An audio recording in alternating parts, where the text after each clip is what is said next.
All right, let's go on the record. Mr. Lowe, do you have exhibits for the state that you wish to offer? I do, Judge.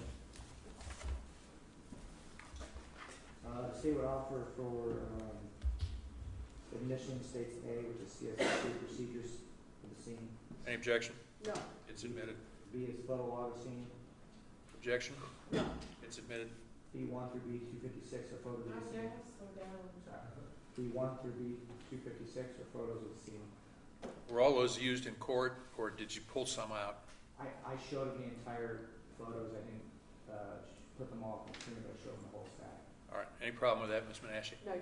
All right, all those 1 through 256 will be admitted. C is the evidence log of scene. Any objection? No. It's admitted. C1 is spec casing. Objection? No. It's admitted. C2 eyeglasses. No objection. It's admitted. C3, C4 are spec casings. No objection. Those are admitted. C5 a toy. No objection. Admitted.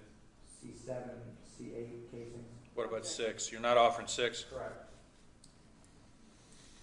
7 and 8, Ms. Menashe, any objection? No, Your Honor. Those are admitted. C9 is a gray shirt. No objection. Admitted. C10 is a toy. No objection. Admitted. C11 is a toy. No objection. That's admitted. 12 is casing. No objection. That's admitted. C13 is casing. No objection. That's admitted. 14 is the defendant's clothes. C14. No objection. Those are admitted. That's C14. C15 is another casing. No objection. Without objection, admitted. C16 is the block. No objection. That'll be admitted. C17 is the pack and play that Mr. Benton tried to put together. Mr. Benton, any objection? No objection, Your Honor. Ms. Menashe? No objection. That's admitted. C18 is another toy. C19 is another toy. No objection. 18 and 19 are admitted without objection. C20 is a Smith & Wesson 40. No objection. That's admitted without objection. C21, C22 are toys. No objection. Both admitted. C23 is a projectile. No objection. That's admitted. C24 are Officer Jordan's duty belt, handcuffs, walkie-talkie, all his uniform things. No objection. Without objection, C24 is admitted. C25 is a casing. No objection. That's admitted. C26 is a spent projectile. No objection. That's admitted. 27 is a casing. No objection. That's admitted. C28 is carpet sample. No objection. That's admitted. C29 and 30 are spent projectiles. No objection. Those are admitted. Not offering C31 through C34. C35 is Officer Millie's Heckler & Coat. No objection. That's admitted. C35.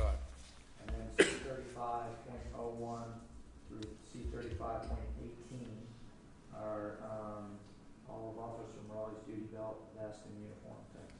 No objection. Those are all admitted. C35.19 is Officer Joring's H&K 9mm. No objection. That's admitted as well. D is the CSSU procedures of the car. No objection. That's admitted. E is a photo log of the car. No objection. That's admitted.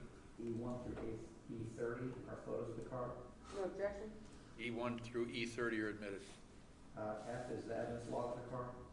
No objection. That's admitted.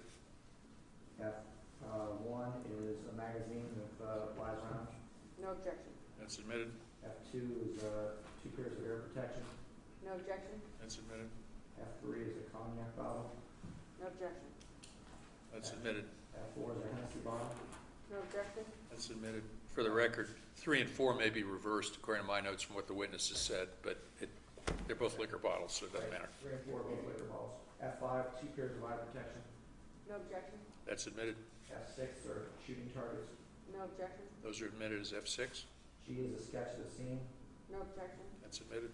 G1 is a sketch of the scene outside. No objection. That's admitted. G2 is a sketch by Tim Ray. No objection.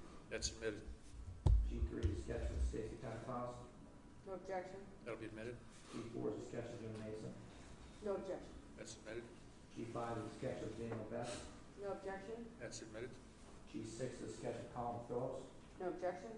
G6 is admitted. Not offering H or H1. I is the ballistic labs. No objection. even though the witness testified, there's no objection by the defense to admit the report. Is that my understanding? That's correct, Your Honor. All right, that'll be admitted. That's aye. J is the coroner's report with Officer Joy. No objection to Same J. deal with Dr. Pandy. She testified in person, but there's agreement to admitting the full report as well, right? That's correct. That'll be admitted. Both reports, full. No objection. J is admitted. J1 through J15 are those photographs. Those are Dr. Pandy's. Yes, Your Honor. Do have some objections in that grouping of photographs, if I may. Go ahead. As discussed with the state, we would object to the pairing of J2 and J3 and ask that the state elect which one to send back to the jury. I believe that they're cumulative.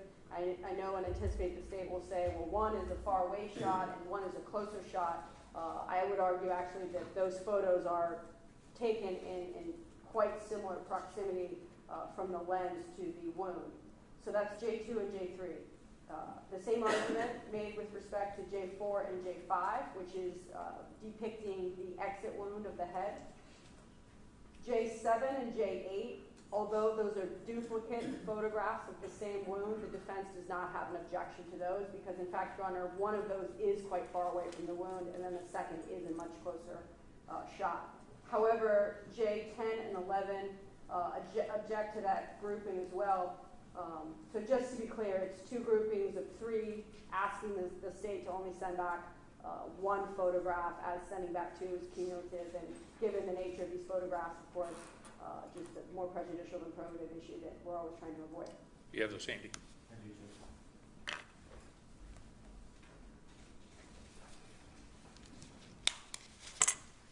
If I could respond, Joe? Yeah, let me pull the photos up first so I know what we're talking about for sure.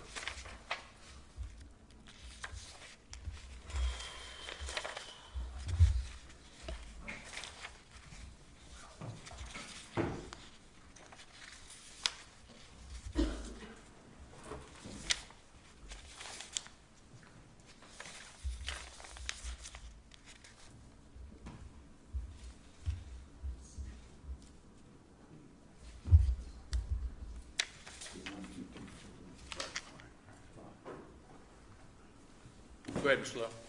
Thank you, Your Honor.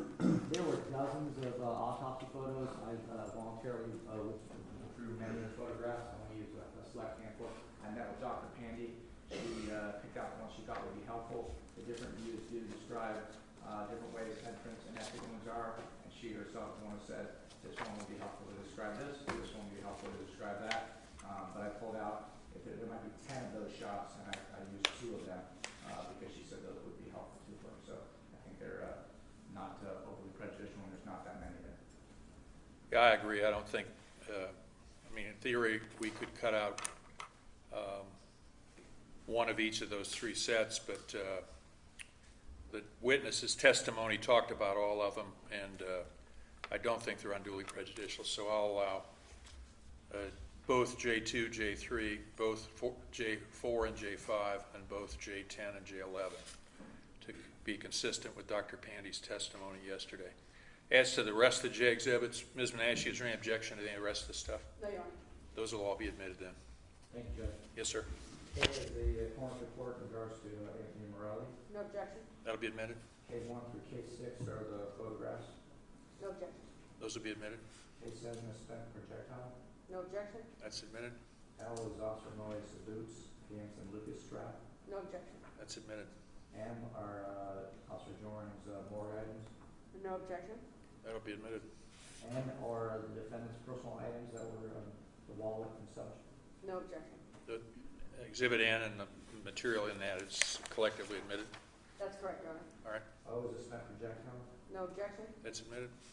Q is the Leica that was used with Tom Burton. You're not offering the Carmen report. Correct. That's P, so we're not offering that. So Q is the Leica Blu-ray disc. No objection. That's admitted.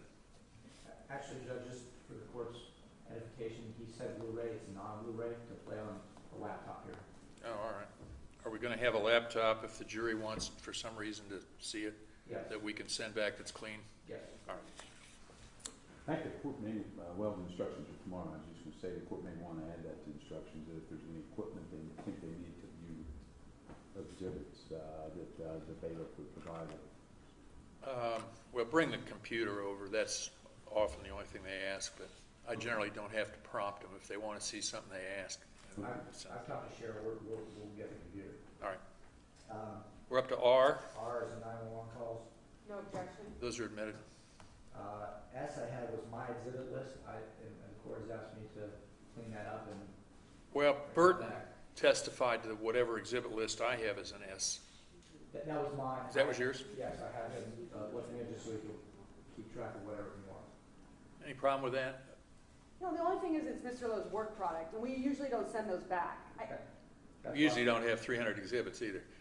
I mean, it's Fair. only to try to accommodate the jury, so if they want to look at the list and say, hey, I'd like to see, you know, such and such an exhibit, they won't be pawing through the boxes and trying to put up the playpen and, you know, all the rest of the, Judge, you're not Judge, wrong. I can do that for him. huh? I can do that for him. You're gonna go back with the plate. Yeah, you're going to be back. You're not wrong, I'm just a little leery about Me too. me putting my handwritten notes. I don't want your handwritten notes. Is that what S When I is? say hand typed, I mean, But my it's his words. description. Yeah, they're my words. Right. So that's why I'm saying it's his work product, and I don't want someone down the road to look back and, yeah, All right. they agree into it, so. Okay, S won't be admitted. T would be the jail, computer printout. Of the map of 3 West, third Yeah. floor, no objection. that's admitted. U I did not talk about. V was DD report I'm not offering, and W was the narrative report, shows the tenant's not offering. All right. So that's it for the state if I have, Yes. you, certainly. While we're doing exhibits, is the defense going to offer as exhibits in your part of the case, exhibits 1, 2, 3, or 4? Those are joint exhibits, I've got all those. Is that No, what- no, Oh, the those are defense, exhibits. Mr. Okay. Benton marked 4 exhibits that were Oh, legal So they papers. were presented to the court just for record-keeping purposes only. All right, you're not offering those. That is correct. All right, thanks. And then we've got 7 stipulations, and in due course, tomorrow, we'll get some duplicate copies of those so that the jurors don't have to share one set. Okay. Do we want to go through those now? We can, sure. Yes, we would have joint exhibit 1, which was residential items. These are all stipulated, so just go ahead and list them for the record. Joint exhibit 2 is the domestic violence conviction. Joint exhibit 3 is stipulation of 911 calls. Joint exhibit 3.1 is stipulation of 911 calls and radio transmissions. 4 is a stipulation as to the DNA. 5 is a stipulation as to Quentin Smith's injuries. 6 is a stipulation as to the defendant's jail records. In Franklin County Jail. Yes, his infraction. And 7 is stipulation as to a spent bullet. That's what I've got, so all those were previously agreed to. I think we're all on the same page there. Obviously, you can use those in closing argument today if you choose to. You don't have to, obviously. All right. Anything else before the state rests? I don't believe so. Mr. O'Brien? No, Your Honor. All right. State rests. Ms. Menashe? Yes, Your Honor. As discussed at the bench with the court, the defense does at this point in time raise a Rule 29 motion. I won't enter into further argument as to that motion for Rule 29, Your Honor, given that Mr. Benton and I recognize the standard of review for which the court has at this point, which is looking at the evidence in a light most favorable to the state. Given that lower burden of proof, there's no argument, but we would raise Rule 29. And now that the state is rested and we've raised that, we'll wait for the ruling and then we'll rest and renew our Rule 29. Do you want to make any more comments about Rule 29, or are you satisfied to rest on the record? I think we're satisfied. All right. The court has to construe all the evidence most strongly in favor of the state at this point, and the Rule 29 motion is therefore denied. Ms. Menashe? Thank you, Your Honor. I do think at some point the court should engage in a colloquy with Mr. Smith, perhaps before we formally rest as to his decision whether or not to testify. He's prepared to answer those questions to the court. Does the court wish to inquire now? Or?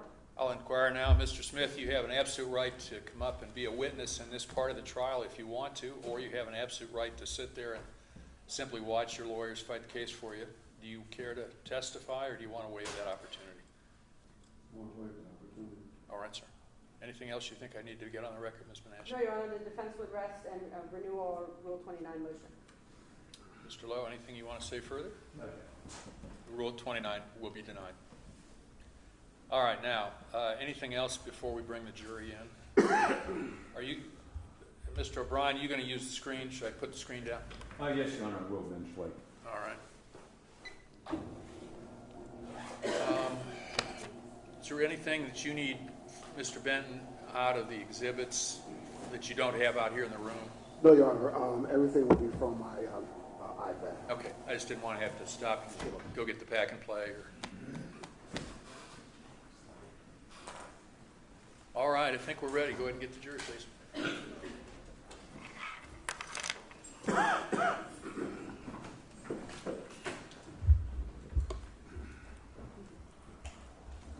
All right.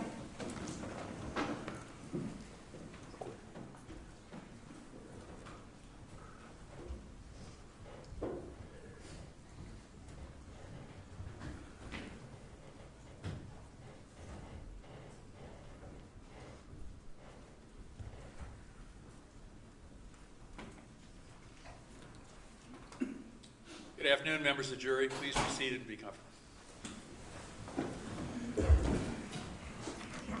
Members of the jury, we've worked a good part of the day while you were gone, and we have, I think, 15 and a half pages of jury instructions that are typed up and ready for you tomorrow morning.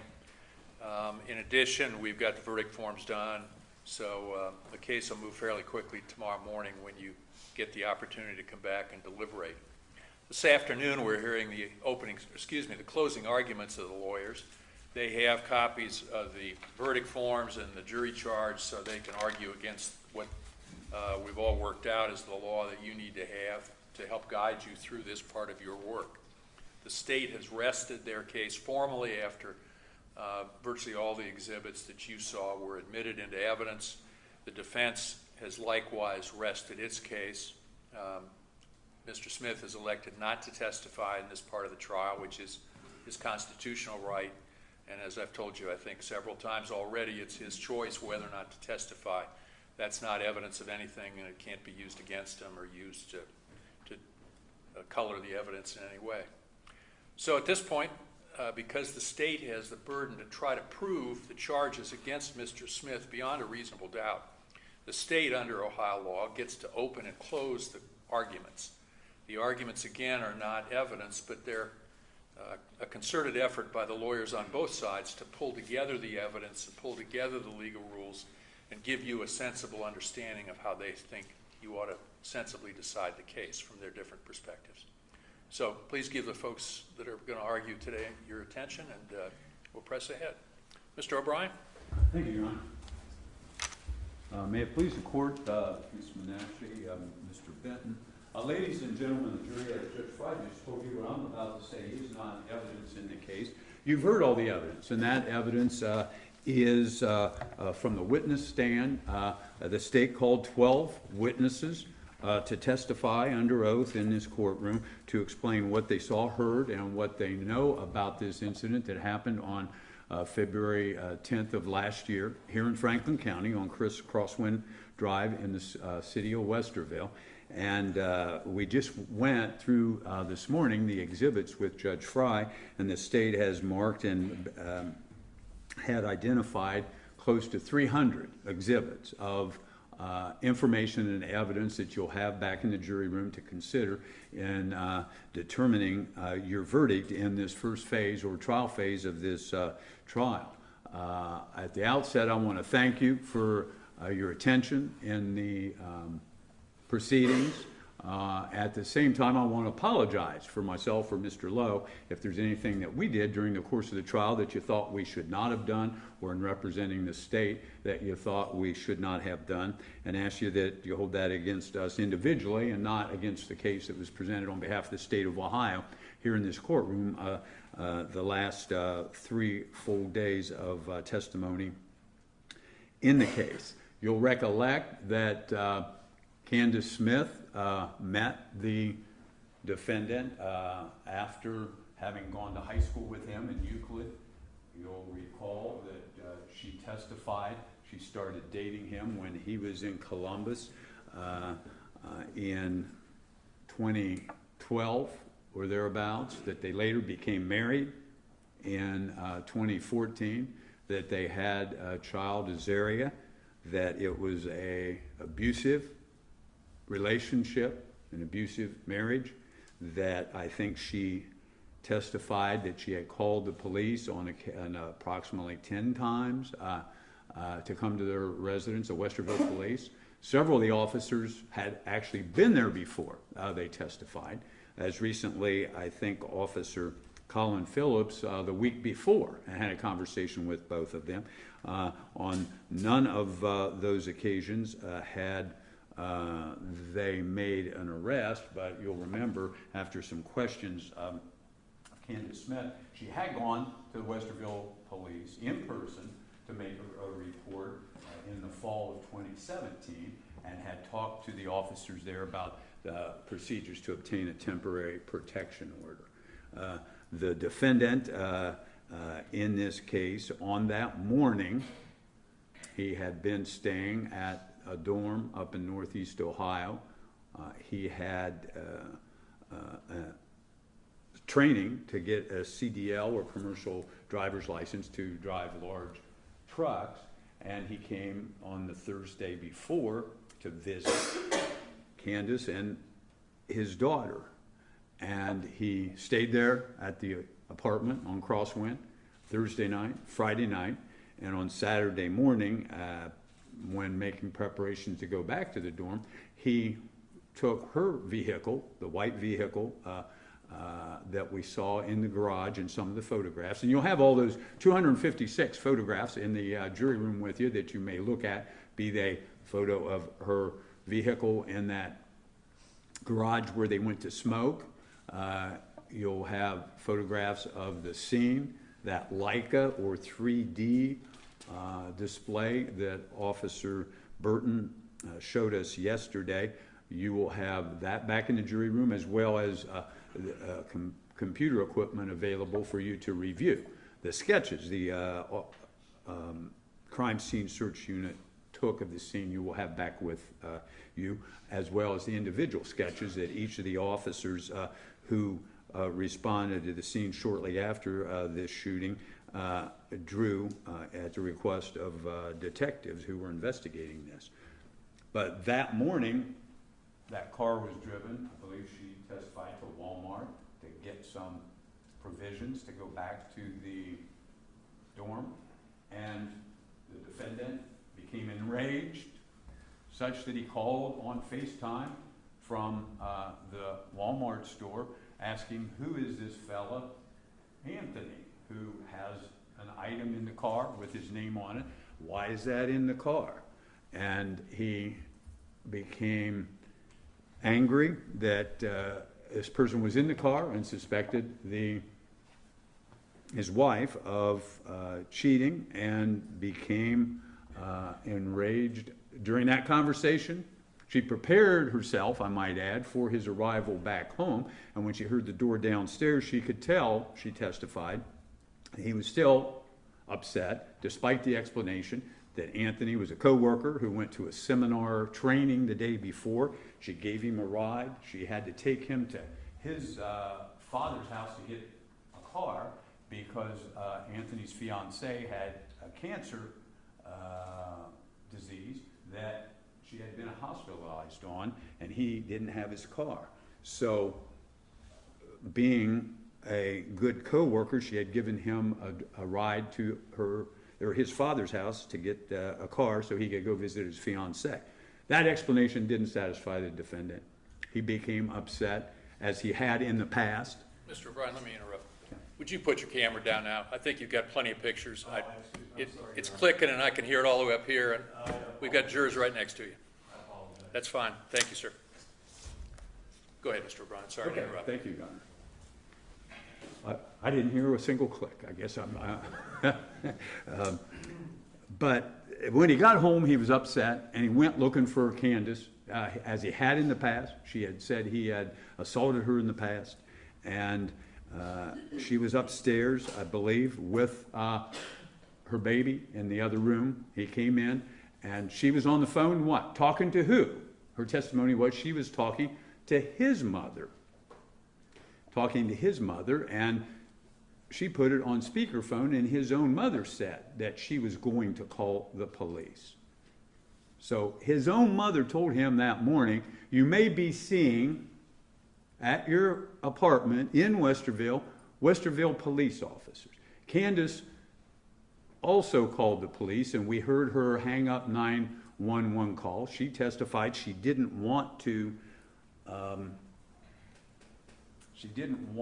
to know she had called the police, and so she just did it as a hang-up call. They then called back within minutes, as is their procedures, they explained, to see why there was this hang-up call. They checked this CAD unit that Corporal Johnson, who was back at headquarters, says they can see all cars in the neighborhood, and when they get a call like that, they can check and see have they had previous calls. And in checking, he and the dispatcher noted, yes, they had received previous calls at that address. In fact, Officer Phillips testified he had been there just the week before. And so they dispatched Officer Morelli, Officer Joring, and Officer Mason. We heard how Officer Morelli almost avoided being shot and killed that day because he was called off by Officer Joring, but when they learned there was a prior call to premises, their SOP or standard procedures are to send 3 officers. So all 3 officers responded, and when they got there, Officer Ray went to the back of the house. We saw photographs of the rear of the house with the sliding glass door. Officers Joring and Morelli went to the front door. And after a short while, we heard on the 911 call, Officer Ray say, kind of like, what's going on? Are you finding anything? In the meantime, we hear from Candace, she's in the house with him. They had come downstairs. He had got her gun from her car and had 2 guns. Her Smith & Wesson 40 caliber and his Glock 40 caliber, model 27. Both of them had fully loaded magazines. And we learned from the later search of his car that he has an occasion, she testified, 3 times a month to go to a shooting range, so he's proficient with that weapon. We saw the targets, some shot and some unshot, in the back of his trunk, the black Mercedes parked in front of his house. We saw some eye protection devices that you use at a shooting range. We saw the earmuffs to avoid damage to the ear while you're shooting a handgun that fires over 10 rounds as fast as you can pull a trigger. And the defendant had both those guns. She came downstairs, wanted to buy time, she said. I want to have a cigarette, even though she said she'd previously quit smoking. She was nervous, understandably so. They went in the garage, admittedly, as I think Mr. Benton or Miss Menashe pointed out, a small area, but they were in there smoking when she heard outside a dog bark and then knocking on the door. He knew from his own mother on the speakerphone that she said she was calling the police. Police had been called there before.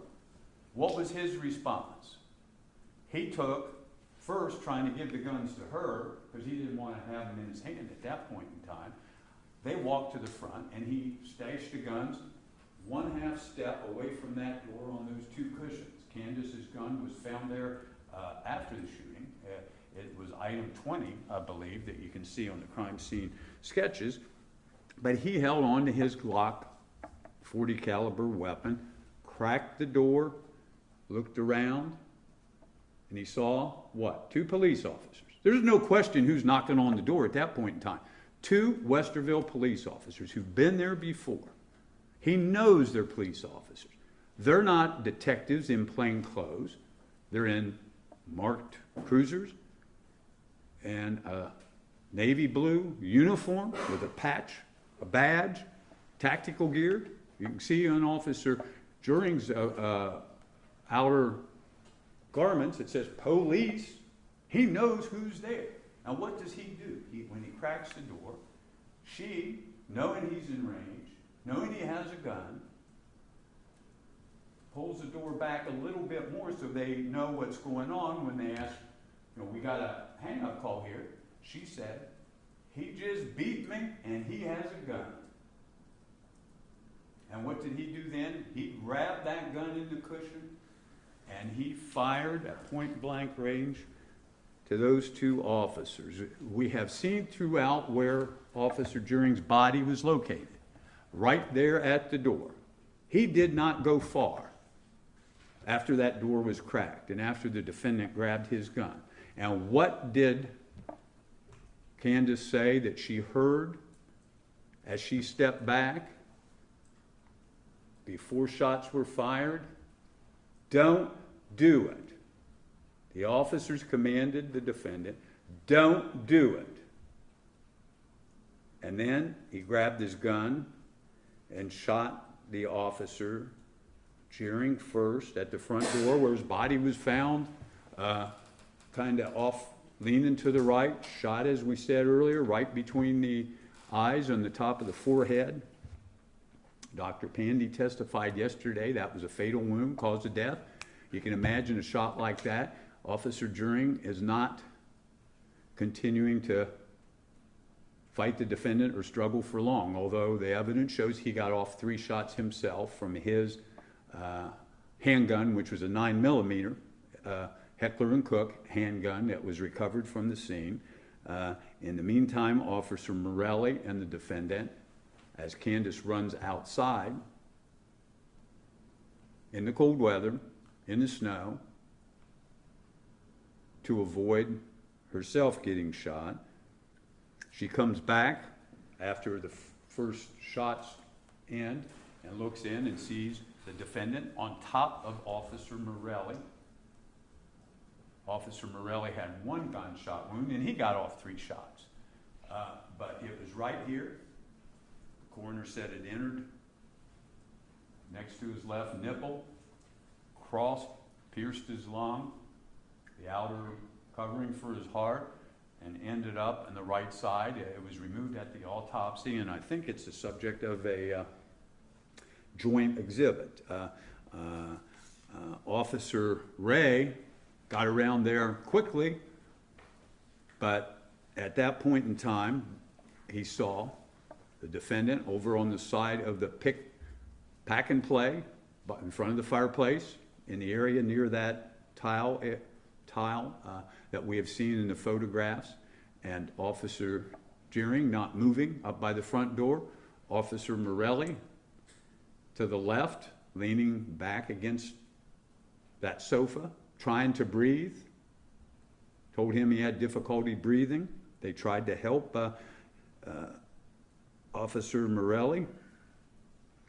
Around that time, Officer James Mason, Stacy Pentecost, and Dan Betts all arrived at the scene.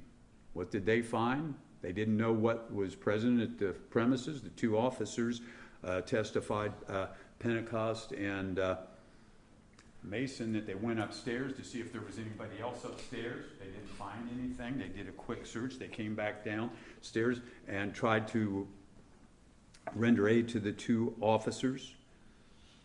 Officer Morelli was pulled outside so there'd be more room to work on him. And as Officer Pentecost said, when the EMS personnel arrived, they didn't take long to say to her, "We're calling this." That means the man's dead. We ain't going to try to save him. He's dead. Shortly after, he was shot in the head by the defendant. Officer Phillips also arrived along with Corporal Jack Johnson. They secured some weapons. We heard then among the 12 witnesses the state called at length Detective Burton from the Crime Scene Search Unit, who supervised the taking of those 256 photographs, supervised collecting and putting those little cones down that we've seen pictures of that reflected where the casings were, where the bullets may have been in the ceiling, where the bullet was in that half bath on the first floor next to the fireplace. The pack and pay was thrown out of the way, and they secured the crime scene and started taking their pictures, did the Leica, and at that point in time, I think it was Corporal Johnson said, dispatch is asking about a baby. Surprisingly, the baby wasn't crying. Surprisingly, no one of those officers saw that baby on that couch there. They were focused their attention on the shot officers, but no one seemed to have noticed the baby until Officer Johnson was told by the dispatcher, Mom is outside in the bushes. Is the baby in there? And he went in, secured the baby, talked to her, got a blanket, as I recollect he testified, and took it to Candace Smith, and she took the baby, and I think it was Officer Phillips who testified that he was assigned to convey her up to Westerville headquarters.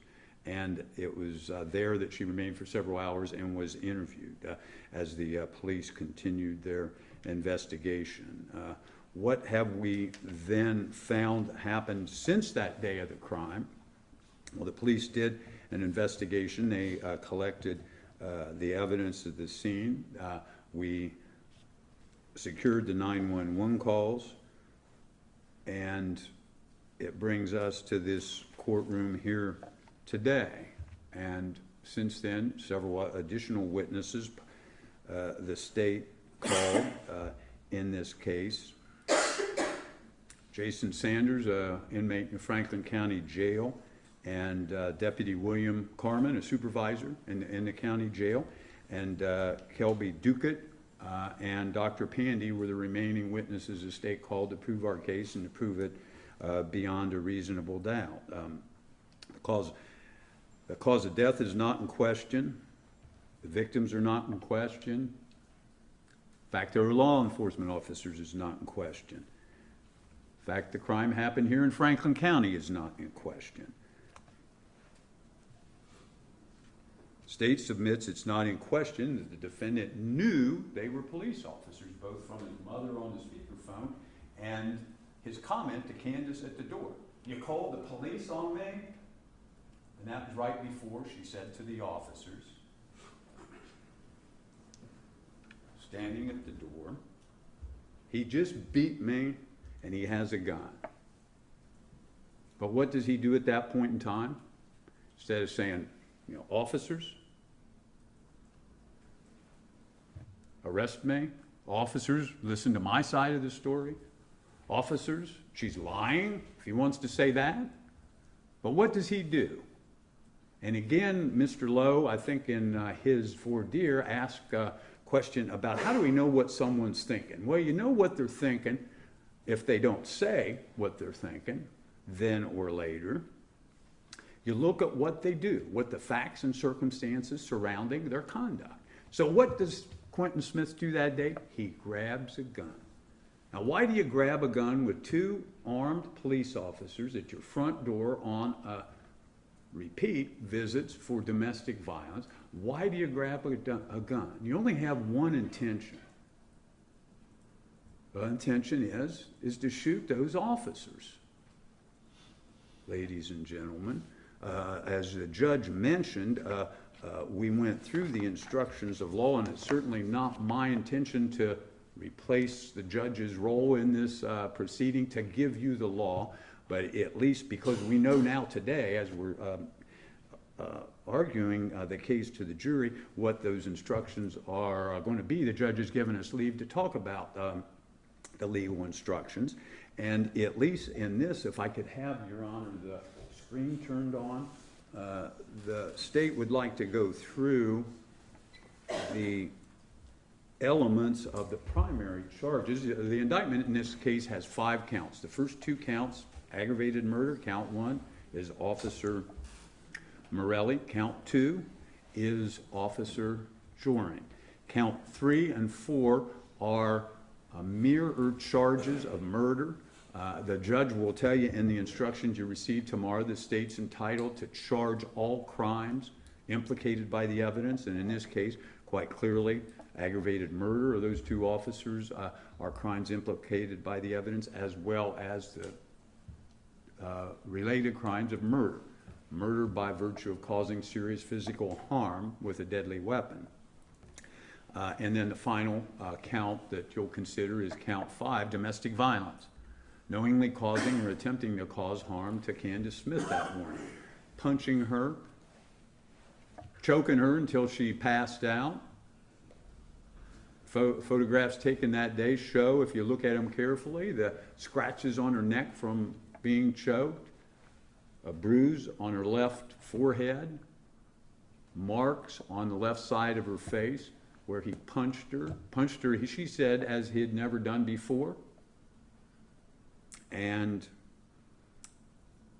an element of that domestic violence charge is, in order to render it a felony, that he has a prior conviction for domestic violence under Ohio law, which occurred in May 28th. There was a stipulation, and there's a joint exhibit to that effect, a stipulation that he does have this prior conviction in Cuyahoga County, which is Cleveland, Common Pleas Court on May 28th of '09. So I want to focus my remaining remarks with the two aggravated murder charges in this case involving the two officers. And the first,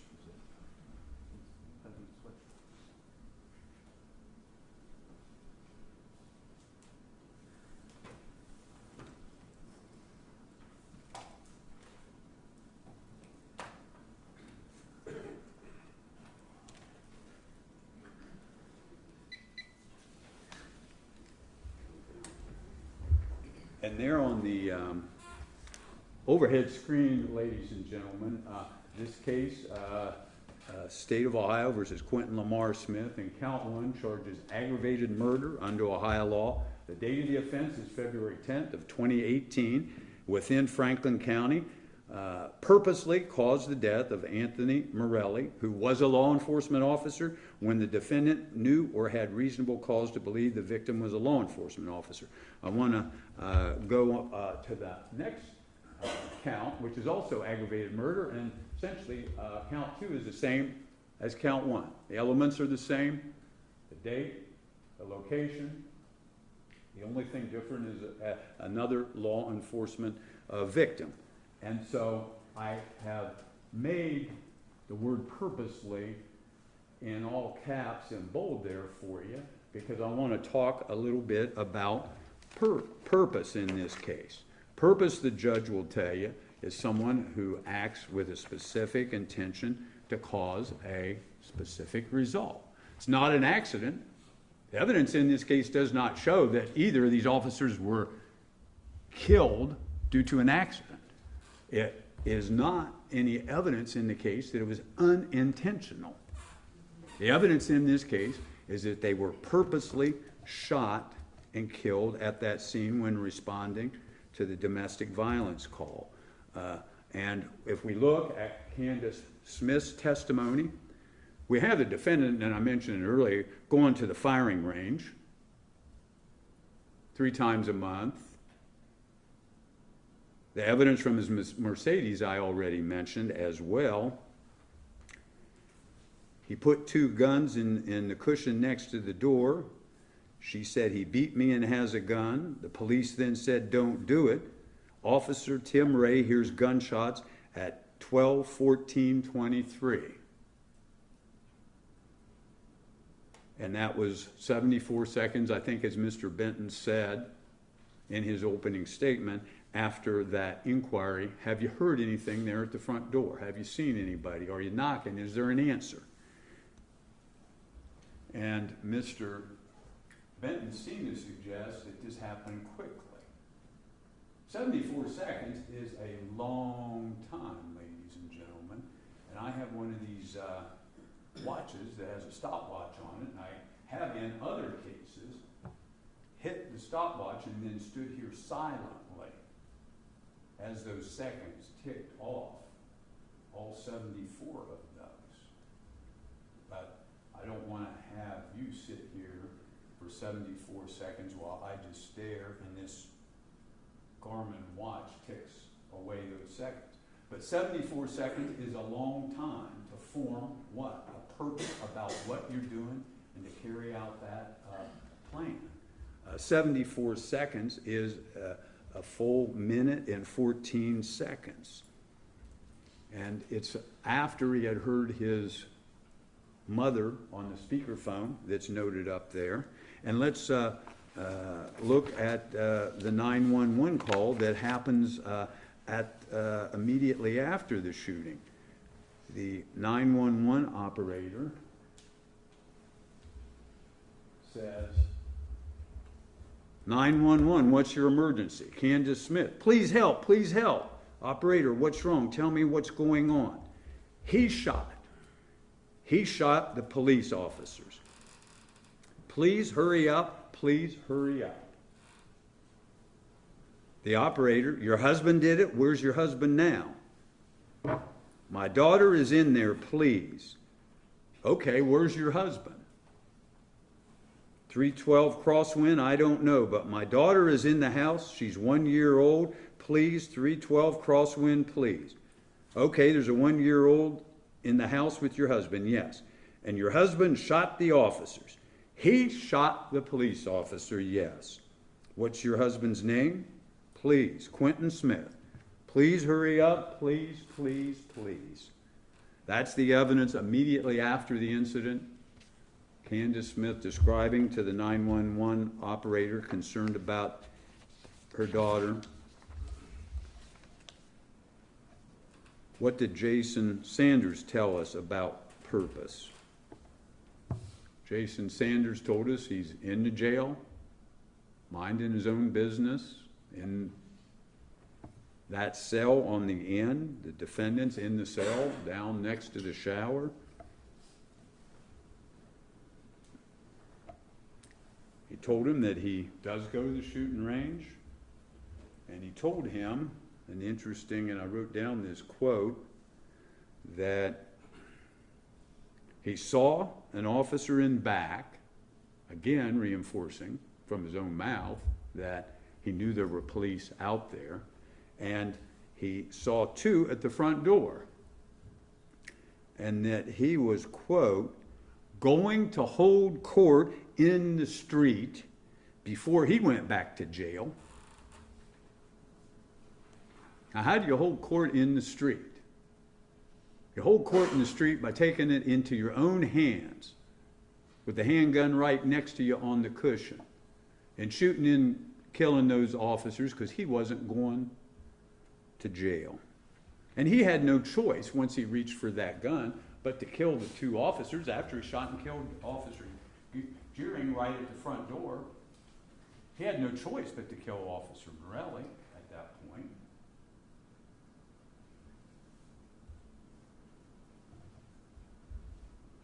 In terms of purposely, Officer Gearing only made it steps through the front door and died there. Officer Morelli was on the floor with the defendant on top, tussling, where Officer Ray found him at the front door leaning against the sofa. Let's talk just a second about Deputy William Carmen. Very friendly, likable deputy working in the jail. Back on April 30th, I think he said, of this year, at 8:30 at night, when he was going around with the med delivery with the nurse, he's having a discussion with another inmate about handguns. And what is the conversation? Back and forth between him and the other inmate, and the defendant needs to make his opinion known. And when the inmate said, well, you don't know anything about guns, what was the defendant's comment? His comment, which Deputy Carmen wrote up that night, was, check my case. I'm surgical with them. And he was surgical that day, and we saw the wounds that he inflicted with his surgical training at the area shooting range, and he shot and killed those officers. In the instructions the judge's going to give you on purpose, the person asks purposely when it's a specific intention to cause a result. It's not reckless or accidental conduct, and it's only perhaps known to them unless they express it or indicate by their conduct. The defendant's conduct tells us not only that morning, but before that morning, what he intended to do and what he told to Jason Sanders. I'm not going back to jail. I'm going to hold court in the street. The court will also tell you that the manner in which the crime is done, the means and the weapon used, and all the other facts indicate what a person's purpose is.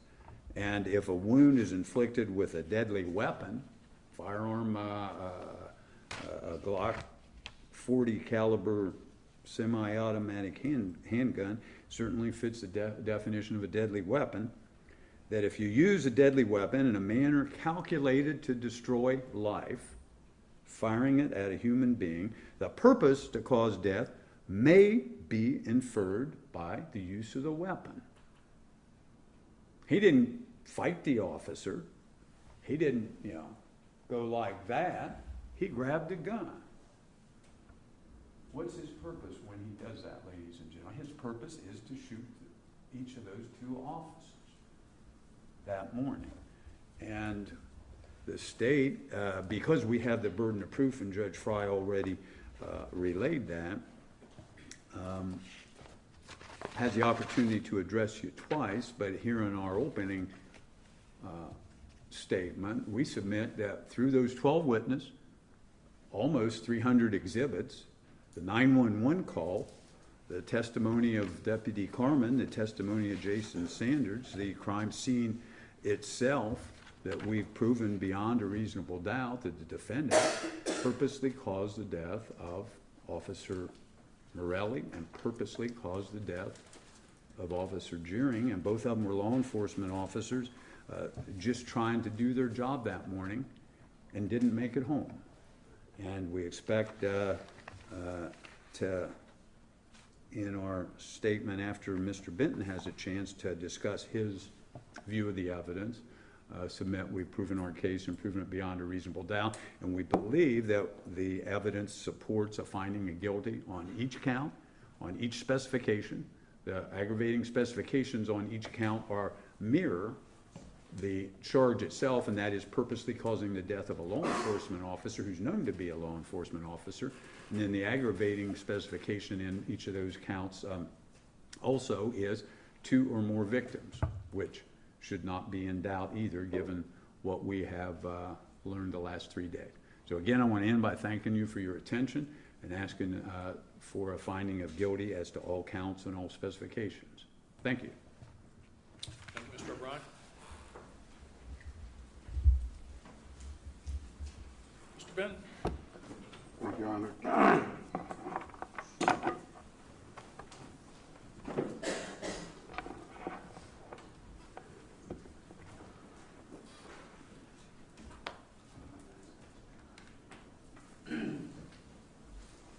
Pleases report to Mr. Smith, Mr. Nashi, Mr. O'Brien, Mr. Lowe. Ladies and gentlemen of the jury, good afternoon to you. I'm fighting a cold, so my voice is a bit raspy, but I won't keep my distance as well.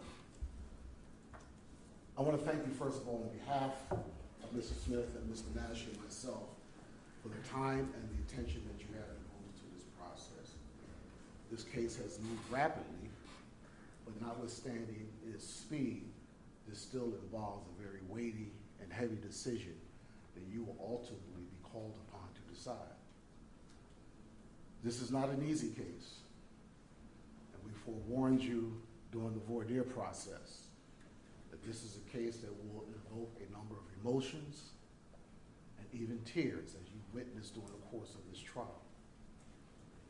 But you have to decide this case based upon the evidence, not based upon emotion, not based upon sympathy, not even based upon revenge. This is not a case where you're called upon to decide if you like Quentin Smith. Whether you do or whether you don't is not relevant to your deliberations. You are charged as jurors to make a decision consistent with your oath or affirmation to decide this case based upon the law as given to you by Judge Fry and the evidence that's presented or was presented during the course of this trial. Now, I'm going to offer a number of comments about this case. Certainly, if your recollection of the facts conflicts with what I suggest, then I would tell you by all means rely upon what it is that you recall concerning the evidence. When you retire to this jury room, we have an election day coming up first week in November. On that day, each of you will be required to go, or hopefully will be going into a voting booth and casting your ballot for the candidate and the issues of your choice. This case is similar to that voting process. When you retire to that jury room, you will be within your voting booth, and you have to decide this case for yourself. A verdict will represent your collective judgment and wisdom as jurors based upon your view of the evidence of this case and the application of the laws given to you by Judge Fry. But, bless you, you have to decide this for yourself. One juror cannot tell another juror how to vote. It's not a majority rule. It's not a vote of popularity. It's not a vote that's persuaded or influenced by external factors, whether it be those outside of the courtroom, those inside the courtroom, or what may be witnessed on through the media. It's your name that will be assigned to each of the verdict forms. Each of you have to decide this case, and you have to decide the multiple charges, but you have to decide each count within the indictment, uninfluenced by your verdict as to any other count. So what I mean by that? Your verdict, say for example, as to count 1, does not have to be the same as your verdict as to count 2. You can find Mr. Smith not guilty of all the offenses, guilty of all the offenses, or guilty of some and not guilty of the other. That's your choice to make. No one can decide that for you. You must decide that for yourself. And ultimately what we're asking is this, that you decide this case in a manner that you would want to have happen if you were seated in that chair where he's sitting. Now, I wasn't really going to go in this because I didn't want to waste your time with this, but let me just talk about a few things based upon the comments made by Mr. O'Brien. The suggestion appears to be that because there's evidence that my client went to a shooting range on a frequent basis or with some level of frequency, and he was preparing for this day on February 10th, 2018. There's no evidence at all that would support that. That's mere speculation. It was even suggested to you that when they opened up the trunk of the Mercedes, there was the target sheets in there. Some of them have been shot through. You'll have those target sheets when you retire to the jury room, and you will see not a single one bears a shot having been fired through that target. Not a single one. So I don't know where that comes from. You heard or mentioned about the testimony of Deputy Carmen. Well, one of the things that you might find interesting about Deputy Carmen's testimony is this. First of all, you have that layout of the jail cells, and you'll be able to see that. And as to each aisle that was demonstrated on that diagram, there's a camera that sits at the end of the hallway recording the activities that was going on. They didn't bring that recording to you for your consideration. They want you to rely upon the deputy's recollection when this event was supposedly have occurred. The other thing is that supposedly this conversation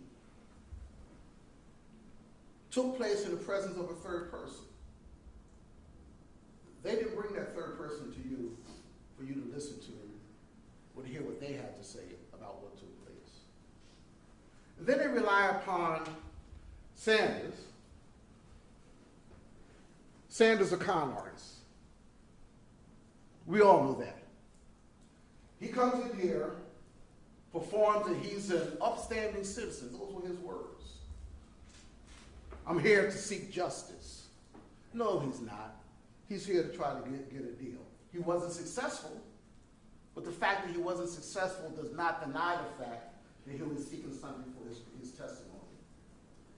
And also consider this. He said that my client purportedly made a statement that he committed this crime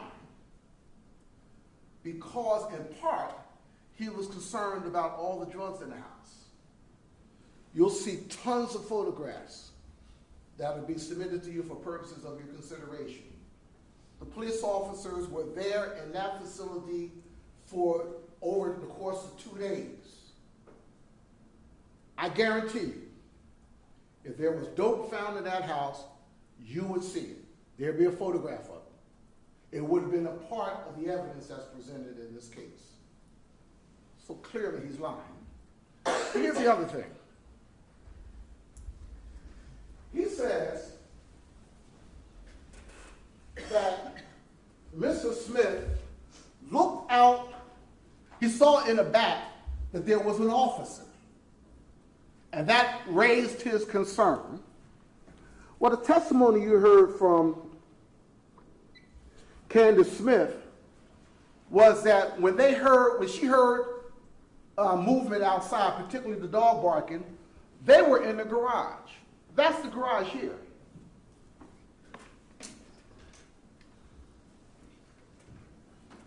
Not a single window on this garage door. So how can you be in the garage, look out back to see if there's anyone that's there? There are no windows. When Officer Ray testified, he said that he was at this back sliding glass door. He could not see inside. Why? Why? Because the draperies were drawn. So if he can't see inside because the draperies are drawn, those inside cannot see outside because the draperies are drawn. Mr. Sanders is a joke. He tried to con the prosecutors, and he came in here trying to con you. He is not worthy of belief or consideration. And then the other thing. Remember, he fashions himself to be a jailhouse lawyer. He's this smart, slick guy who can whatever. So it's easy to talk to somebody about their case. It's easy to look at the discovery associated with somebody's case.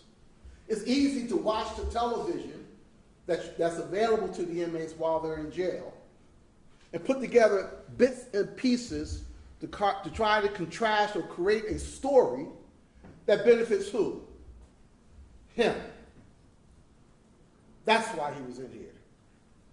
He couldn't talk to you even with a straight face about his plea. Yeah, I pled, but yeah, my hearing was delayed because even though it was set for before this trial, it was delayed until after this trial, but now I'm going to withdraw my plea.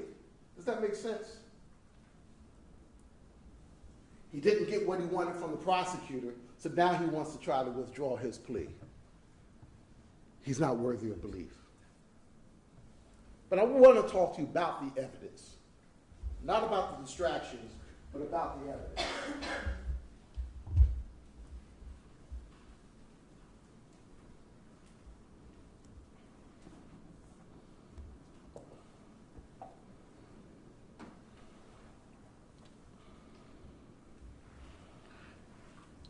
What Mr. O'Brien has argued, and I'm sure what Mr. Lowe will argue, is that Mr. Smith had a specific purpose to kill a law enforcement officer.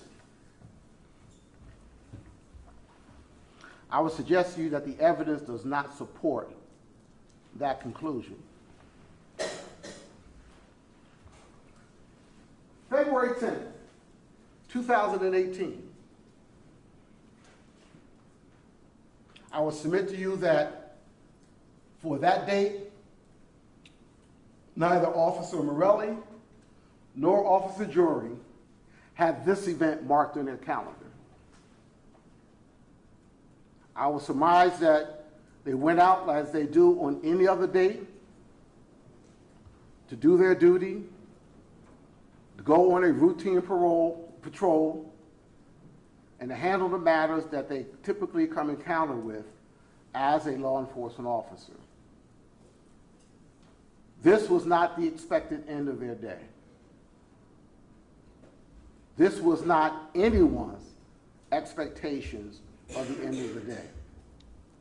And you certainly heard from Candace Smith that as to her husband, his plans was to go back to the dorm to finish his schooling.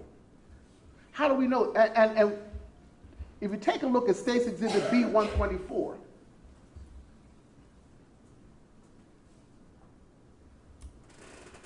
here are his bags right here. He's packed and ready to go.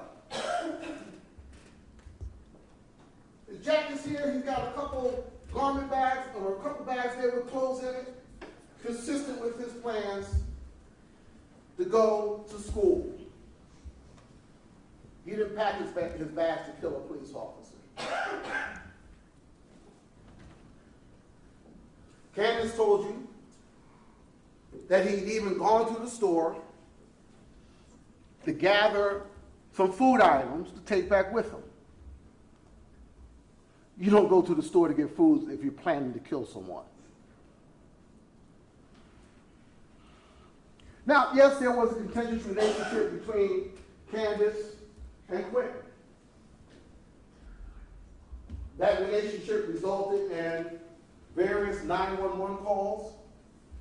It resulted in various trips to that particular residence. It was an on-again, off-again relationship. You break up one time, you make up another time. So they had their good moments as well as their bad moments. They managed their conflicts principally because of the fact they now had a child in the picture, a beautiful daughter. You'll see her picture in one of the photographs that are presented to you for your deliberation. Candace even went so far as to assist her husband, and it still is her husband, even as of yesterday, still is her husband, even today, still is her husband. She gives him the money and allows him to use her car to buy the food. Now the question might be, well, why does he take her car as opposed to his? I don't know. Maybe he was trying to save on the gas for his trip. I don't know. But their relationship is such that there still is an engagement between the two of them, even on this date of February 10th, 2018. Yeah, he got upset. But who was he upset with? He was upset with Candace, not Officer Morelli, not Officer Jordan. No evidence that he even knew these gentlemen. Certainly no evidence that he had any animosity towards them. Certainly no evidence that he had any kind of plan, desire, intent to try to harm them or to want to harm them. He's upset with Candace. Why? Rightly or wrongly, he suspects her of cheating on him. If someone is unfaithful, and I'm not saying Candace Smith was, but if someone is unfaithful in a relationship, that tends to get your attention. That's who he was upset with, not the officers.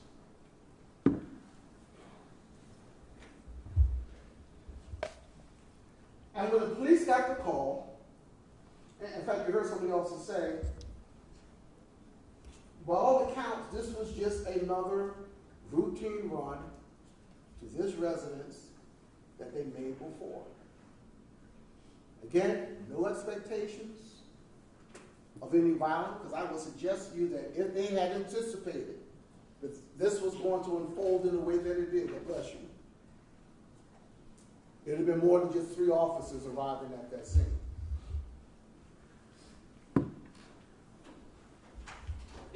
But as Candace said, this day was different. Yeah, I've gone through situations with him before. We've had our arguments before. He's been physical with me before. But this day was different. Well, why was it different? Because she had never seen the level of anger and violence from him on this particular day. First time ever.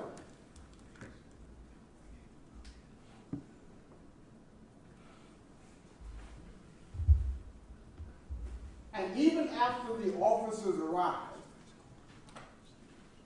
she said she was by the door to the left of Mr. Smith as that door was open. And remember, she said that before that moment, the guns were inside the cushion. So if he has one hand on the door, then the other hand presumably is empty. She's on the side. She pulls the door open further so that the officers can see that she is there. And why did she go outside? She didn't go outside because she feared shots were going to be fired. She didn't go outside out of concern for her safety. She told you that she went outside because she thought that the police was going to arrest her husband. So certainly there was nothing at that point in time that would have suggested, even at that moment, that this was going to unfold in a way that it did.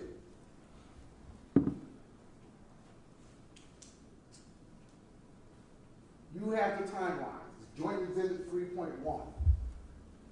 Same timelines that we talked about in our opening. There's a 911 call, there's a hang-up, then there's the dispatch of officers Morelli and Timothy Ray to the scene. Officer Jordan would also join them shortly thereafter that.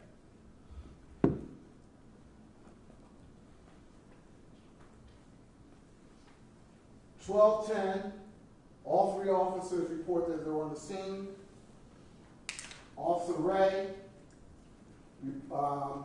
reports it's all quiet back here. Now, just prior to that moment, Officer Morelli, and Officer Joring make their way around to the front of the residence. Officer Ray raises the question, have you made contact? And Officer Joring responds, no, we're still knocking. Now what's happening at that front door? That's the moment that Candace says, when the door's finally open, the officer says, well, is everything okay? Candace responds, no, he just beat me up and he has a gun. Well, at that time he didn't have a gun. But certainly, when an officer is told that someone has a gun, and particularly when they're responding to an incident of domestic violence, and certainly you've heard the officers testify during the trial that the domestic violence cases or domestic violence runs are one that are some of the most volatile and ones that have a heightened concern as a law enforcement officer. You would expect the officers to then at that point become alarmed and perhaps even to draw their weapon.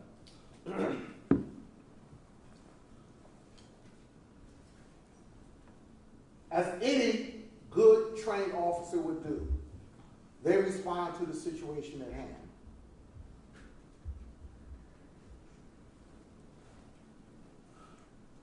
Remember, Detective Thomas Burton, he was the gentleman from the crime scene search unit. He went through all the photographs and all the bags and boxes of evidence. He says that officers are trained in the use of deadly force. And remember I asked him the question, well, consistent with that training, are there circumstances in which an officer would be justified in drawing their weapon and firing first if the situation required? And he said yes. Now, we don't know, of all the shots that were fired, we don't know which shot was fired first. We don't know who fired the first shot. We don't know the order of the shot. All we know is that there were multiple shots that were fired by 3 individuals.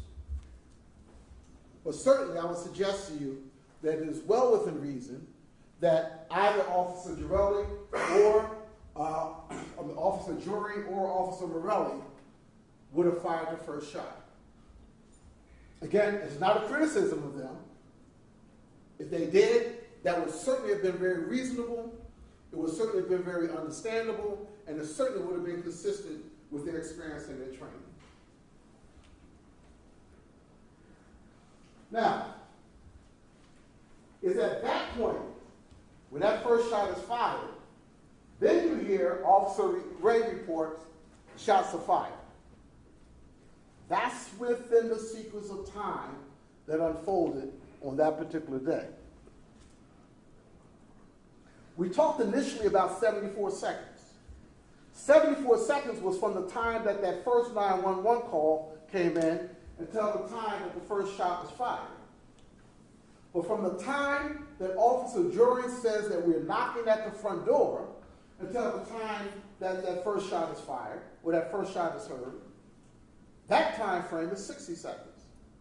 So you have a much narrower window of time during which all these events are unfolding. And it's within that 60 seconds that the 10 shots are fired. We know that Officer Morelli fired his weapon 3 times. We know that Officer Joring fired his shot 3 times. And we know that Quentin Smith fired his weapon 4 times. 10 shots, that's how they were distributed. Now, we also know that within that time frame, Officer Joring was shot 3 times. 2 of the shots were not fatal. The third shot to the forehead was fatal, almost immediately, as the doctor told us. So it would have to be assumed that when his shots were fired, when he was hit, he was still able to discharge his weapon up until the time that that final and fatal shot was placed within his forehead. Officer Morelli was shot 1 time, but we know that he too also fired his weapon 3 times. So either before he was shot at 1 time, or in the course of his being shot at 1 time, he was still able to discharge his weapon on at least 3 separate occasions. We know that Quentin Smith was shot 5 times. 3 of those shots, we believe, and the evidence shows, came from Officer Jordan. The other 2 shots, you can assume, came from Officer Morelli. Joint Exhibit 5 outlines the various injuries that were sustained by Quentin Smith. You got 4 bullets within the right chest. You got a severely displaced fracture of the lateral right 4th rib. Remember, she said the ribs are numbered, I think, from top to bottom, somewhere right here in that area, and it's a total of 12. I didn't know we had that. There's fractures of the right lateral ribs 5 through 7. So you have 2 points in which you have multiple fractures of the ribs. You have a comminuted, angulated, displaced right humeral shaft. I don't know what that means, but she did explain it.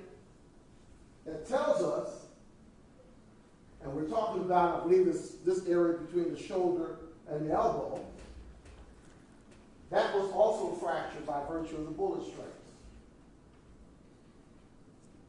A fracture of the inferior right scapula, that's basically a shoulder blade, as Dr. Pandy told us. There's also a fracture of the fifth metacarpal neck in the right. The stomach's there. So basically, there's a gunshot injury of the right hand. And similarly as it relates to the left thumb as well. And the joint exhibit goes on to explain the other injuries that he had. Some of which that were of note is that he has an extensive shrapnel in the right arm from the gunshot, as well as in the chest area. That's why when Officer Ray and the other officers came into the residence and he was laying down on his back or on his side, and they saw him moving, he was moving about because he was in pain. Not because he was trying to inflict any harm, or certainly not because he was trying to get away. Now, let's talk about this 60 seconds. Remember, this is the area that we're dealing with here. I forgot what the detective said in terms of the dimensions, but you can see from the photographs that you'll be given and also from the lecture program, this is a view inside this apartment from the front door. This is the doorway here. You can see the hinge here. And the door opens. As you stand in the front of the door opens to your right. As it opens to the right, there's a stairwell immediately right there. You open it and you're there. So you got a tight area right at the front door that expands, but not much, into a living room area that's further condensed by you have this couch sofa that extends into the living room. You've got that big packing plate, you saw it. I was trying to get it together. It was right there. Plus you got all these toys and other items within that apartment. We're not talking about a big room. We're not talking about a lot of room to move around. But it's within the context, and it's within the context of this area that these 10 shots were fired. There's no evidence to suggest that anyone moved in the area beyond that living room. So there's nothing in the kitchen or any other area of the apartment to really focus upon. Now, you've heard testimony, you'll have the report that describes for you the weapons, the type of weapons and the caliber of weapons that each of these individuals had. Significant of note is that even though Quentin Smith and Officer Morelli had different types of weapons, they each fired a fully .40 caliber bullet. And certainly Officer Joring's weapon fired a 9mm. So you need that in order to be able to track the shots that are being fired.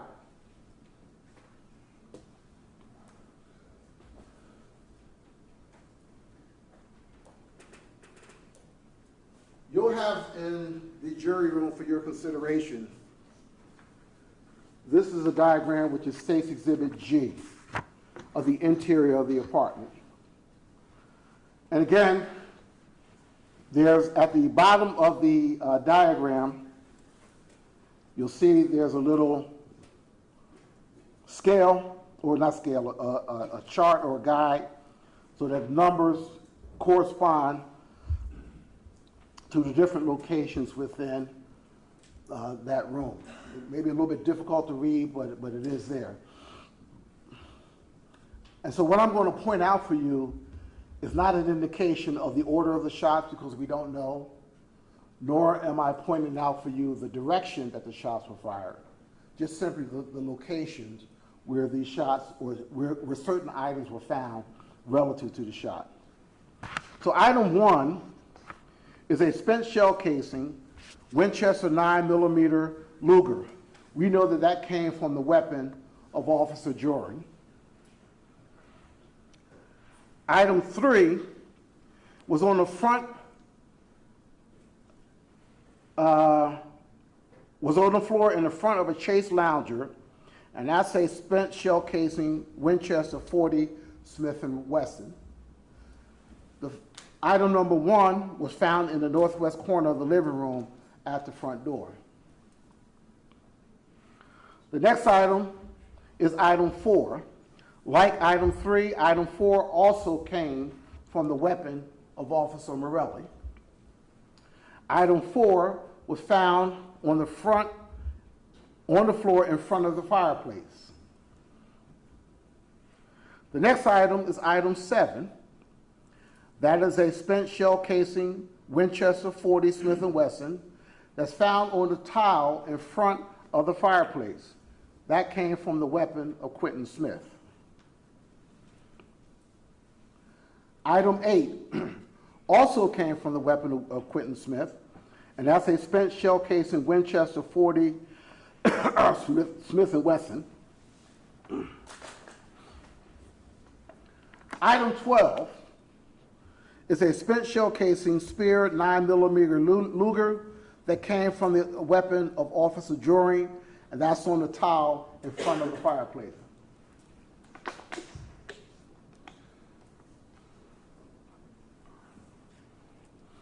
Item 13 is a spent shell casing Winchester 40 Smith & Wesson fired from the weapon of Quentin Smith found in front of a hallway closet door.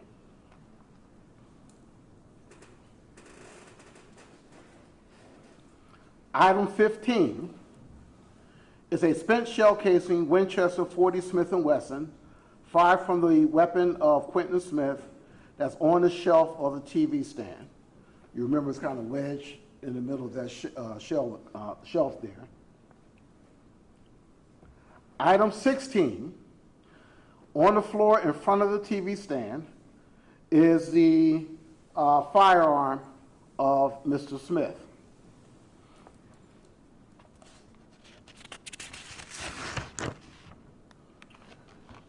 Item 23 is a spent projectile, and they indicated that it was either from a 38 or 9mm, and that's on the floor under the bathroom sink.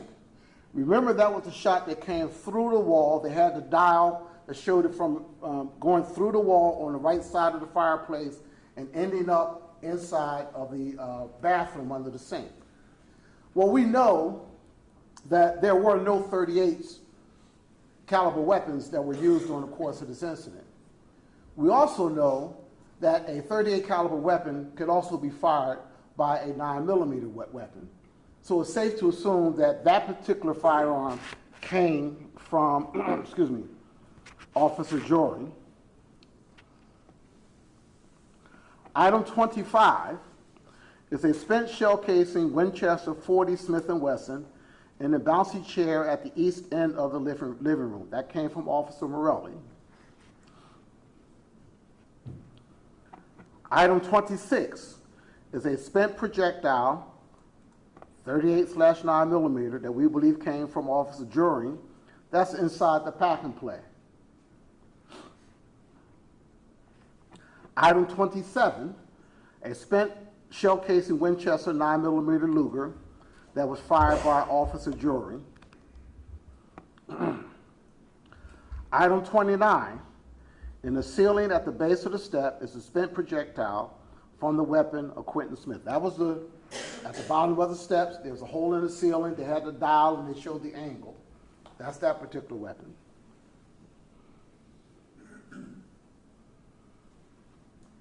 And item 30 is the front door jamb of the front entrance, a spent projectile also from the weapon fired by Quentin Smith.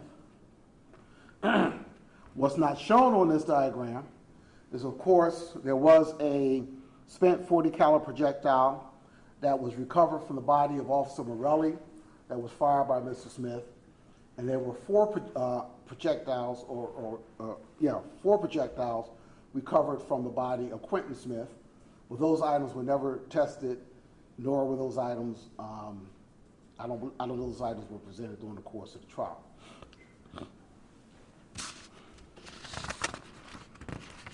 Now, again,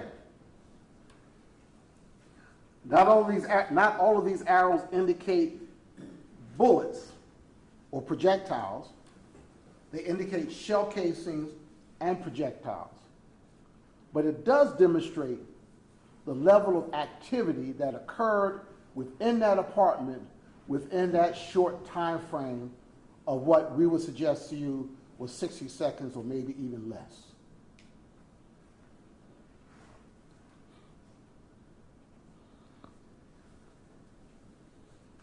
And again, the division of the shots within that time frame is outlined there before you. This is moving fast. Small room, shots being fired, totally unexpected. There's fear, there's chaos, and there's confusion.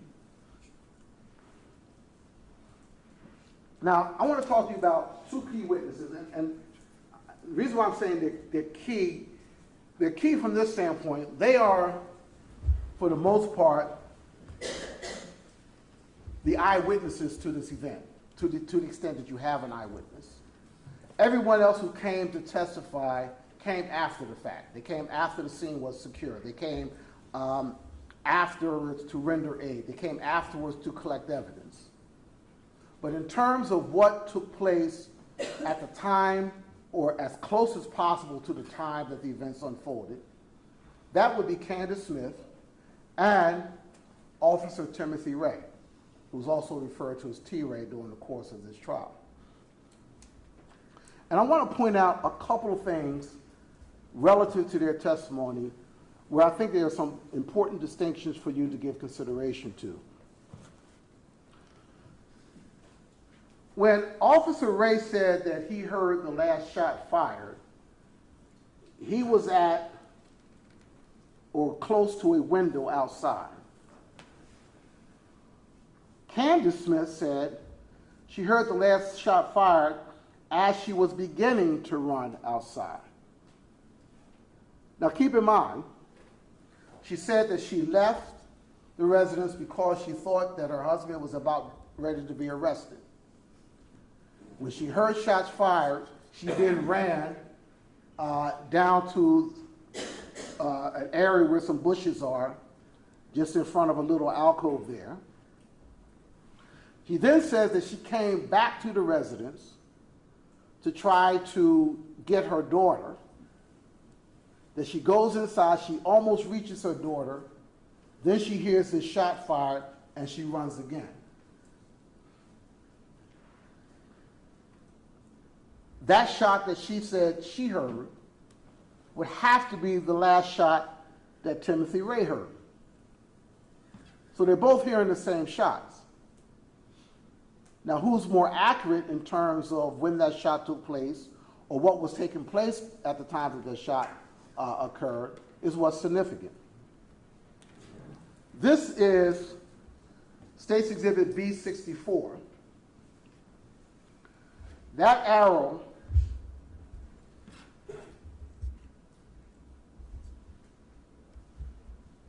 here. Officer Racing came around from the back and he reached just about at that point when he heard that shot fired. And he heard no other shots after that point. He wasn't at the window, so he couldn't look in, but he was almost at the window when he heard that shot fired. While he's there, he doesn't see anyone run out. He doesn't see anyone run in.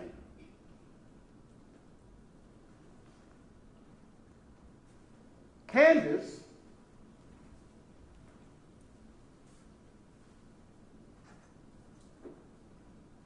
was here. Here's the bushes, and then the close-up shot, you can see that area, that brick and that siding is a recess that's there. So she's using both that recess area and the bushes for cover. In fact, she's hidden so well, no one knows that she's there.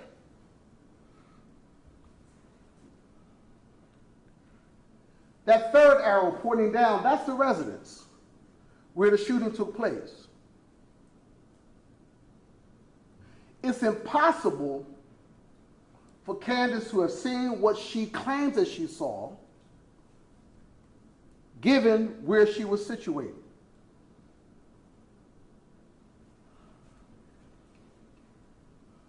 Which brings me to my next point.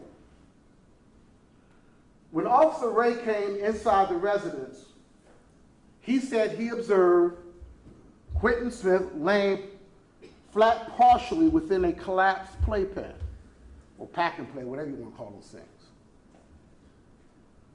Candace would have you believe that she saw Quentin Smith on top of Officer Morelli engaged in the struggle.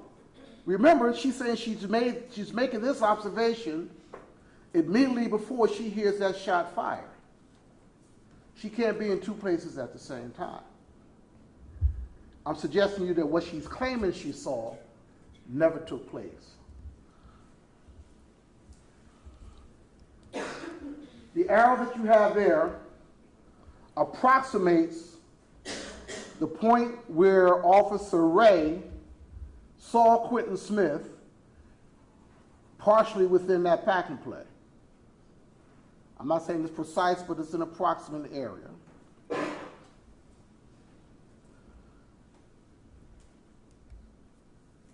No, let me back up. That first arrow is where Candace was saying that she saw Quentin on top of Officer Morelli. The second arrow approximates the area where Officer Ray said he saw Quentin Smith partially entangled in that pack and play. Officer Ray also told us, and you heard testimony from other officers as well, Officer Morelli was down here by that sofa. In fact, I believe it was Officer Pentecost who said that he was down in that area on his knees, kind of leaning back as if he had just fired a shot. I can't do that too often. So again, what Candace had to say about that moment doesn't add up. Now, a question might be, why would she say that? I have no idea, and I don't have to explain that. But it doesn't add up. Again, the last arrow there is pointing to where Officer Morelli was observed. And that was by Officer Pentecost, and there were other officers who confirmed the same observations. Again, the prosecution wants you to believe that this shooting was a product of a purposeful killing.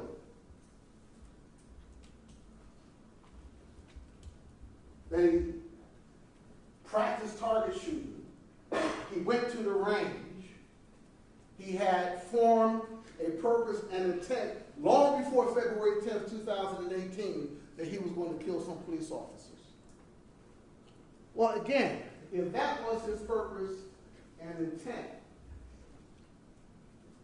if there were multiple runs to this apartment, as you've heard testified to, why did it happen then?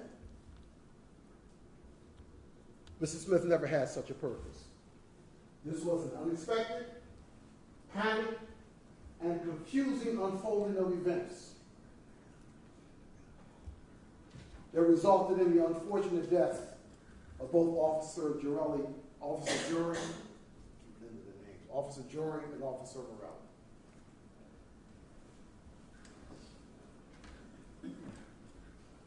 Wrong way. There are several counts for your consideration, and what we would suggest to you that the only appropriate counts for your consideration are counts 2 and counts 3. That is that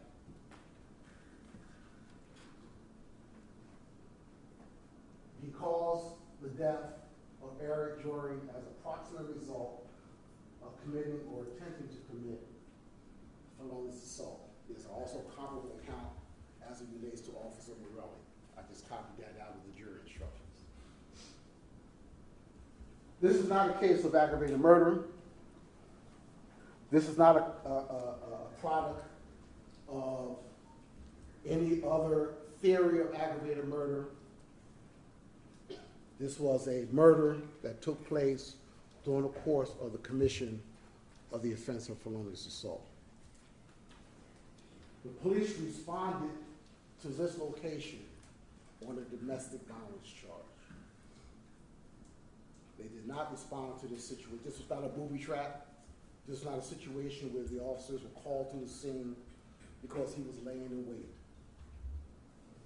In fact, it could even be argued that if that was his intent, he certainly had the opportunity to fire through the doors while the officers were standing there at the door. None of that happened. None of that happened. Again, a difficult case, a case that will require your time and careful deliberation. We encourage you to take all the time you need in arriving at a decision that you believe to be just and proper. On behalf of myself, Ms. Menashe, Mr. Smith, thank you for your time and attention. Thank you, Mr. Benton. Members of the jury, we've been going for an hour and a half. I'll give you a 10-minute break, and you can go stretch and get a drink of water, and then we'll hear the final part of the arguments from Mr. Lowe. Please don't talk about the case while you're out of the room. All right.